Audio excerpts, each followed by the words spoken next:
अस्सलाम वालेकुम नाज़रीन, मेरान टीवी सां गॾु मां आहियां सैयद समीला शिराज़ी। हिन बुलेटिन में असां सां साथ ॾींदी पिरिया गुल। सभ खां पहिरियां हिकु नज़र हेडलाइन ते।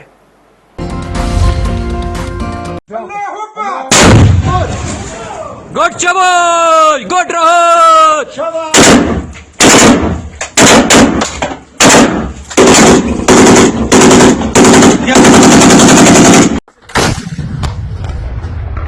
Fire fire.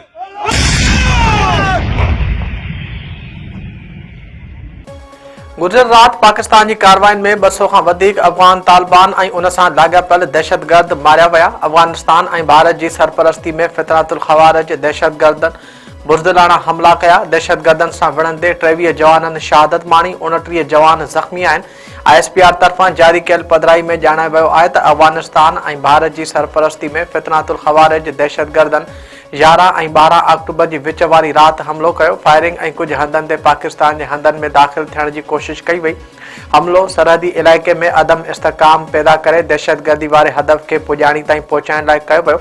जवाबी कार्रवाई में अफगान इलाइक़े में मौजूदु तालिबान कैंपनि ऐं पोस्टनि ते फायरिंग कई वई।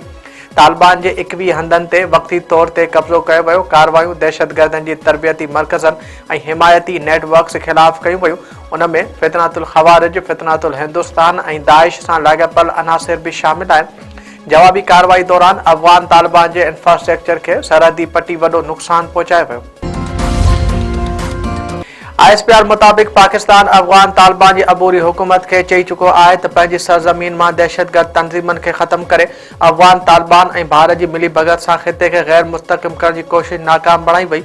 अफगान परॾेही वज़ीर जी भारत वारे दौरे दौरान कार्रवाई इलाइक़े अमन लाइ ख़तरो आहे। पाकिस्तान अफगान हुकूमत खां फौरी ऐं क़ाबिल तस्दीक कदम खणण जो मुतालबो करे थो। ISPR तरफ़ां जारी कयल पधिराई मूजिबि अफगान तालिबान दहशतगर्दनि जी सरपरस्ती खां बाज़ अचनि। ॿी सूरत में पाकिस्तान पंहिंजे अवाम जे तहफ़ुज़ लाइ हर क़दम खणंदो। पाकिस्तानी क़ौम ऐं पाक फ़ौज जो अज़म आहे त मुल्की सालिमियत ते का बि सौदेबाज़ी न कई वेंदी। पाकिस्तान ख़िते में अमन जो ख़्वाहिशमंद आहे, पर दहशतगर्दी कंहिं बि सूरत में बर्दाश्त न कंदो।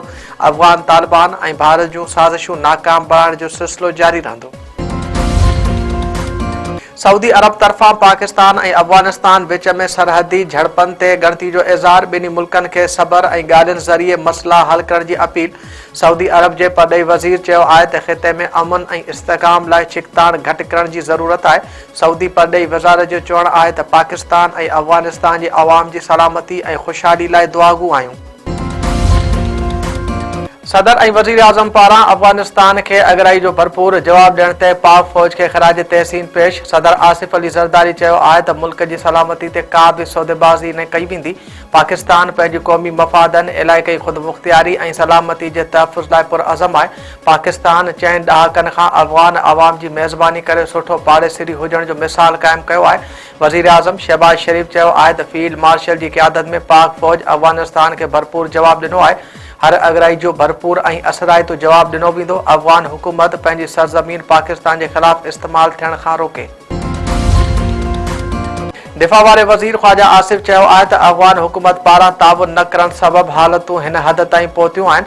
अफगान सरज़मीन मां थींदड़ हमलनि जो भरपूर जवाब ॾींदा रहंदासीं। अफगानिस्तान खे केतिराई भेरा चयो आहे त पंहिंजी सरज़मीन दहशतगर्दी लाइ इस्तेमाल थियण न ॾे। पंहिंजे बयान में ख़्वाजा आसिफ वधीक चयो आहे त फितरातुल ख़वारिज ऐं अफगान नेक्सस में भारत बि शामिल आहे।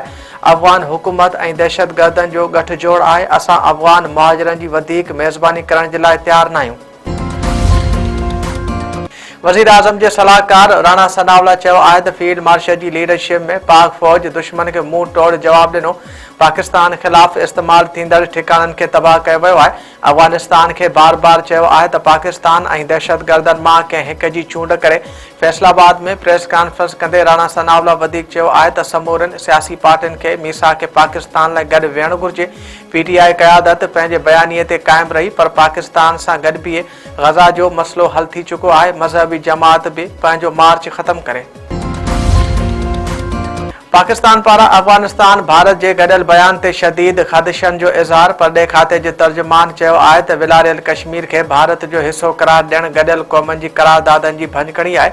अफगानिस्तान जे निगरान परॾे वज़ीर जे बयान खे रद्द कयूं था। सिंध जा 2 फौजी जवान वतन जी सरहदनि जी हिफ़ाज़त कंदे शहीद 60 मील वासी ग़ुलाम अब्बास सेलाची सरहदी इलाइक़े बरमचा में अफ़गान फोर्सेस सां विढ़ंदे शहादत माणी। कोटडीजी जो फौजी जवान अलाह ॾिनो सोहबे पाक अफ़गान बॉर्डर ते विढ़ंदे शहीद वारसनि खे फ़ोन ते इतला शहीदनि जा मड़ अबाड़नि ॻोठनि में आंदा वेंदा। साड़ियुनि जे अघ में लाठी कटौती खिलाफ आबादकारी सियासी समाजी कारकुन स्ट्रापा एहतजाज। तंगवाणी में अवामी तहरीक पाकिस्तान राय हक पार्टी जा धारदार एहतजाजी मुज़ाहिरा। आबादकारनि जो बि वॾो अंग साड़ियुनि जा सुकल बूटा खणी शरीक नारेबाज़ी के शाम क़ौमी अवामी तहरीक जा कारकुन रोडनि ते निकिरी आया। एहतजाजी मुज़ाहिरो करे धरणो मुख़्तलिफ़ पार्टियुनि जा अॻवानी आबादकार बि शरीक। सिजावल में जसकम शहीद बशीर खान पारां एहतजाजी रैली कढी वई। अॻवाननि चयो आहे त साड़ियुनि जे अघ में हथरादू तौर घटिताई करे आबादकारनि जो मुआशे इस्तेसाल कयो पियो वञे। आबादकारनि खे मुनासिब हक़ ॾियारे नाजाइज़ कटौती फौरी तौर बंदि कई वञे। सिंध यूनिवर्सिटी में बैचलर्स डिग्री प्रोग्रामनि में दाख़िला लाइ प्रे एंट्री टेस्ट 1801 शागिर्दारनि समेत 9300 खां वधीक उम्मीदवार शरीक। सिक्योरिटी जा सख़्त इंतज़ाम। पहिरें मरहले जी टेस्ट में दादू, घोड़की, जैकबाबाद, कराची, कशमोर ऐं खैरपुर जा शागिर्द शरीक। लाड़काणो, मटियारी, नौशहरो, फेरोज़, कंबर, सांगड़, बेनज़ीराबाद, शिकारपुर ऐं सखर जे उम्मीदवारनि बि टेस्ट ॾिनी।